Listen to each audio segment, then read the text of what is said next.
Chris, for about 40 minutes against the Rebels, we were wondering where the Waratahs attack was, and then it was there for all to see. How pleasing was that? And from your point of view, what was the changer there? Well, the changer was just a little bit of composure. The reality was we'd already created a lot in that game, as we have in the subsequent games prior to that in the season. And for us, it's about believing that we're going to get the outcome that we want. We don't have to get it straight away on the first phase every time. And the great thing about this team is there's attacking threats all over the park. And so you don't want to harness that, but you want to be able to make good decisions around when we try to push that pass or we don't. And the reality is, it was in the second half, a lot of those passes stuck for us. And you know, the other reality is, if you're going to compete for the title in this competition, you've got to be able to play good footy. Do you think that message has sunk in leading into this game, the patience? Well, we know that you need to be able to build and apply pressure for longer periods in the game. So we had a golden patch in the game on the weekend. The Brumbies, you know, they have the best defence in the Australian Conference, and so you know that you're going to have to maintain possession for a lot longer than we have so far. And yeah, I think the belief and the potential in this team, the boys have seen that now. So you know, it'd be our intention to continue to play good rugby. We don't want to stop playing, but just finding a nice balance there between keeping the pressure on the opposition as opposed to on ourselves. How do you wear down the best defence in the comp? Is it wearing them down? Is it, you know, like we saw against the Rebels, putting balls up to get past it?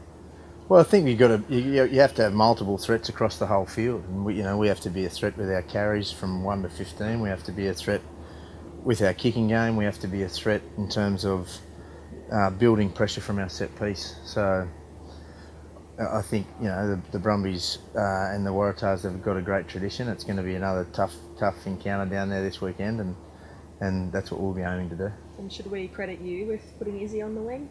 I think the reality is you could pick him anywhere in the back line, and he's probably going to be the best player on the field. And I was really pleased that for the performance that he had. You know, he embraced the move to the wing, and obviously, as you saw, he was a huge difference in the two teams, and the ability for us to get on the front foot through what he can do in the air was phenomenal. Is it exciting that, I mean, you've been playing this code now for 4 or 5 years, and you're still finding different ways to be able to use him? Are there even potentially more ways that you haven't tapped yet where you could use him as a weapon? Well, the reality is that he probably hasn't been used. The great strengths that he has have probably not been used enough over the last 5 years, and we want him to get his hands on the ball, and so if that's through good work inside him and passing it to him or kicking to him, or there's a number of different ways we can ensure we do that. But he's a huge threat, and he had a great game last week, and we'll be looking for him to have another one this week. When the guys do have a game like that where everything kind of seems to click, is it frustrating to not be able to play next week, or is it easier to harness that momentum this week? I don't know. The reality was Incorrect. we've known about the draw for a long time, so we're always having a bye this week, and they came at a good time after a fair bit of travel for us. So we've blocked our season in terms of the draw, and we'll have a good prep going into the Brumbies this week, and it'll be the same for both teams. So you should see two teams that are fresh anyway. You mentioned with the Brumbies, you rate them as having the best defence. So is it their line speed, their structure? What is it that makes their defence particularly hard to breach? I just think they've systematically had good defence for a long time, and I guess Peter Ryan probably gets the accolades there. They make their tackles, and therefore you've got to find different ways to break them down, and that's what my job is, to make sure we do that this week. Nick Phipps, I think there was some talk maybe he could come back for this week, maybe not. What are you looking at?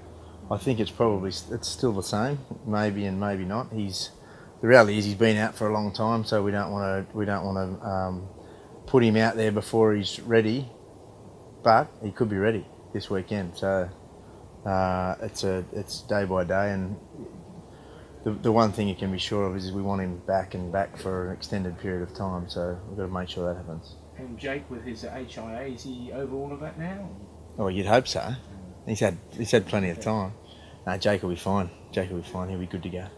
And Mick Byrne is around at the moment. Are you getting much out of him? So he's here for a couple of days. A good initiative from the Rugby Australia this year, in particular the coaches, to come and spend some time within all of the different state teams.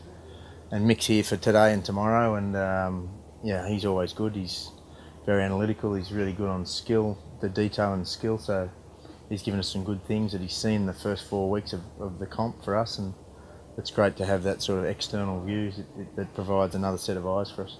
Where do you think is the most room for growth or improvement in this team after those first few rounds? Well, probably just in the consistency of the delivery in terms of I think both sides of the ball. I think we can be better in attack, and I think we can be better in defence. One thing that will help us is if we control the ball a bit better. We've been stung a couple of times when we turn the ball over. So getting the balance right, as I said at the start, between allowing this team to play the kind of footy they can, but then also having the belief in our systems to, if we do turn that ball over, that we can fix it and we can go and get it again. The Brumbies and Tars have been very much the pace setters in Australian rugby over the last 3 or 4 years, and you've kind of got these upstarts like the Rebels and Reds coming through this year. How much tougher is it going to be to win this conference this year? Because in most years it's really only been a couple of teams. Well, I think you're seeing the benefits of having 4 teams. Everyone's that little bit stronger. There's a little bit more depth in each of the squads, or a lot more depth in some. But the reality is, it's going to be hard, and so we've got a run now that goes Brumbies, Sunwolves, Reds. So we play 3 teams in the Australian Conference, and it's really important that you make the most of those opportunities, and you've got to beat the teams in your conference. Otherwise, as you said earlier, you start to look up at the people in front of you.